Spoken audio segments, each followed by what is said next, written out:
안녕하세요.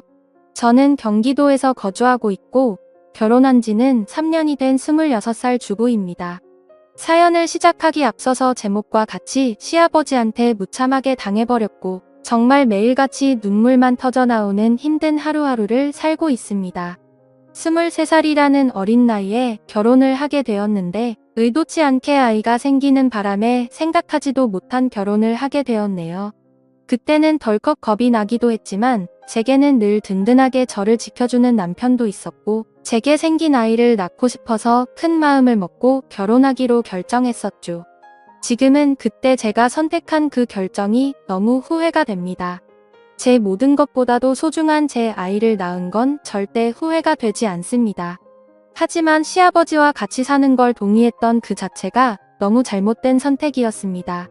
저는 원래는 남들과 다를 바 없이 평범한 좋은 대학 간호학과를 다니고 있었습니다. 하지만 저희 집 형편이 좋지 않아서 등록금을 벌어야 했죠. 그래서 중간에 결국 휴학을 하게 되었고 알바 생활을 시작했습니다. 그로 인해 저는 휴학을 하게 되었고 알바 생활을 시작하게 되었습니다. 생애 처음 하는 알바였기에 모든 게 낯설고 힘이 들었죠. 그런데 매일 같이 와서는 제 번호를 따간 남자가 있었습니다. 결국 저는 그 사람의 진심을 받아들이고 결혼을 하게 되었고 지금의 제 남편을 만나게 되었습니다. 남편은 결혼 전에 저를 보고 첫눈에 반했다며 거의 매일같이 알바하는 곳에 찾아왔습니다. 남편도 키가 크고 훈훈한 스타일이어서 저도 내심 싫지는 않았었고요. 제가 어렸을 적 아버지에 대한 트라우마가 심해서 남자를 한 번도 만나 본 적이 없었습니다.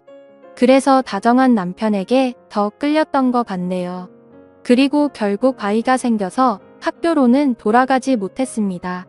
아이가 생긴 게 너무나 기뻤지만 지금은 그냥 집이 어려워도 대출받아 다닐 걸 이런 생각이 들더라고요. 남편이 이런 사람인 줄 알면 만나지 말걸 이라는 생각이 들어서 매 순간 자꾸만 후회가 됩니다.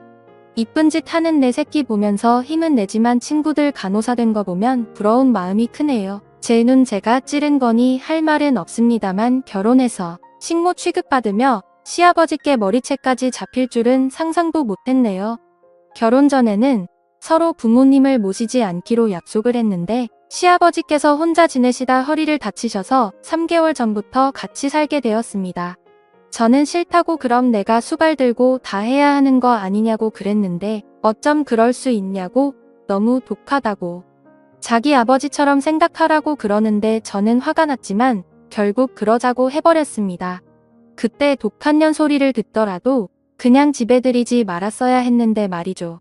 남편은 저의 손을 빌려 효도를 하려고 하네요. 아무튼 결국 아버님을 모시게 되었고 아기가 어려서 육아까지 하려다 보니 정말 생활에 지쳐 더 힘들었습니다. 그 힘든 와중에도 아버님께서는 사사건건 저한테 시비 거시고 거기다 아이는 보채고 있고 아버님은 그런 모습을 다 보셨음에도 아이를 단 한 번도 봐주신 적이 없으셨습니다. 허리가 아프시다면서요. 집에 있을 때만 아프다고 난리 치시고 밖에 놀러는 아주 잘 다니셨습니다. 집안이 더럽다 반찬이 이게 뭐냐 등등 계속 참견하시고 큰 소리 내셔서 정말 스트레스가 너무 쌓였고 몸도 마음도 많이 지쳐서 힘들었지만 저는 계속해서 참고 있었습니다. 밥상에 숟가락 한 번 놔주신 적 없고 우는 애 달래주신 적 한 번 없으시면서 매번 저에게 바라기만 하던 시아버지. 어제는 주말이었는데 남편은 또 회사 나가고 저랑 아이 그리고 시아버지랑 함께 있었는데 점심에 몸이 너무 좋지 않아 국수를 했습니다. 그래도 멸치 다신물 내고 고명도 얹고 제가 한 국수 맛있다고 남편이 칭찬해줘서 아버님도 그럴 거라고 생각했습니다. 근데 국수를 보시자마자 화를 엄청 내셨고 애가 놀라서 우는데도 시끄럽다고 또 소리를 지르시더라고요. 드시지 않겠다며 국수를 그릇채로 싱크대에 갖다 부으셨습니다. 본인 것만 부은 게 아니라 저랑 아이 것까지요. 진짜 너무 분한 마음이 머리끝까지 치솟았고 눈물이 나오는 걸 꼭 참고 아버님 밥으로 다시 해드릴게요 했더니 싫다 안 먹는다. 내가 며느리 눈치 보고 이런 대접 받아야 하냐? 하시고 방으로 들어가시길래 2번 정도 더 물었습니다. 반찬에 신경 써서 다시 차려드릴게요 했는데도 싫답니다. 안 드신답니다. 그래서 애기 밥은 먹여야 하고 다시 하기엔 이미 마음이 너무 지쳐서 힘이 쭉 빠져 있었습니다. 결국 애기가 치킨 먹고 싶다고 졸라서 어쩔 수 없이 치킨을 시키게 되었던 거죠. 그렇게 저는 치킨을 배달 주문을 하고서는 조심스레 아버님 방 앞으로 가서 말했습니다. 아버님 치킨 시켰는데 치킨이라도 좀 드시죠. 이따 오면 아버님 나오세요 라고 했는데 자기는 이미 저 때문에 마음이 상했고 어떤 것도 안 먹겠다고 말 걸지 말라고 하시더군요. 그래서 솔직히 너무 화나고 지쳤습니다. 아무리 잘하려고 애쓰고 집안 청소도 엄청 깨끗이 하는데도 트집을 잡으셨고 남편은 그걸 알면서도 도와주지도 않더군요. 아무튼 시간이 지나 치킨이 도착했고 아버님께 드시라고 말씀드렸는데 대답도 하지 않으시더군요. 그래서 어쩔 수 없이 아기랑 먼저 치킨을 먹었습니다. 애는 조금 먹다가 TV 본다고 거실로 나가고 저 혼자 주방에서 먹고 있는데 시아버지 얼굴 시뻘개져서 나오시더니 제 머리채를 바로 잡으셨습니다.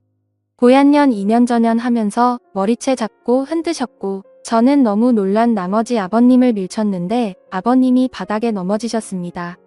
허리를 붙잡고 주저앉으시면서 욕을 하시더라고요. 너 가만 안 놔둔다고. 그래서 저는 너무 무서워서 머리는 산발이 된 상태로 그냥 거실에 있는 아이들 쳐 메고 집 밖으로 뛰쳐나와서 택시 타고 친정 왔습니다. 지갑도 폰도 없어서 택시기사님께 빌려서 엄마를 불렀습니다. 제가 울면서 택시를 내리자 엄마는 깜짝 놀라면서 도대체 이게 무슨 일이냐며 깜짝 놀라 하셨고요. 남편에게 연락했지만 말이 안 통하더라고요. 그렇다고 아버님을 밀치고 나오냐 혼자 두고 나오냐 아무리 안 먹는다고 하셔도 그렇지 혼자 치킨 시켜 먹으니 좋더냐 등등 이런 놈 믿고 제 미래 다 버리고 결혼한 건가 싶어 억울하고 미치겠더라고요. 엄마도 화가 많이 나셔서 이혼하라고 난리치셨습니다. 아버님이랑 남편이 잘못을 인정하고 아버님이 저희 집에서 다시 나가시지 않는 이상은 저는 그 집에 가지 않을 거고 남편이 계속 이런 식이라면 이혼할 겁니다. 제가 왜 수발 들고 머리채까지 잡혀야 하는지 아직도 이해가 안 갑니다. 엄마랑도 얘기 많이 해봤어요. 간호 공부를 계속 해야 할지 어떻게 할지 고민이 많습니다. 아직 휴학 상태니까 복학할 수는 있는데 다시 학업으로 돌아가서 공부를 잘할 수가 있을지 없을지 여러 가지로 참 많이 두렵네요. 새로 시작하기가 제가 잘할 수 있을까? 우리 애기랑 다시 시작할 수 있을까? 걱정이 되긴 해요. 다시 공부는 시작하고 싶은데 엄마 허리가 안 좋아서 애를 봐주실 수 있을지 걱정도 되고요. 일단 여러 가지로 알아보려고요. 확실한 건 그 집에 제정신이 아닌 시아버지가 있는 한 절대로 다시는 들어가지 않을 겁니다. 물론 그 집에 들어가던지 안 들어가던지 상관없이 시아버지는 2번 다신 상종 안 할 거고요. 걱정이 앞서지만 열심히 살아보려고요. 남편 고쳐 쓰긴 글러 먹은 것 같으니 저라도 아이를 위해 정신 차리고 살아야겠습니다. 저 힘내라고 응원의 댓글 많이 남겨주시면 감사하겠습니다. 오늘 하루도 행복한 하루 보내시길 바랄게요. 제 사연을 읽어주셔서 감사합니다.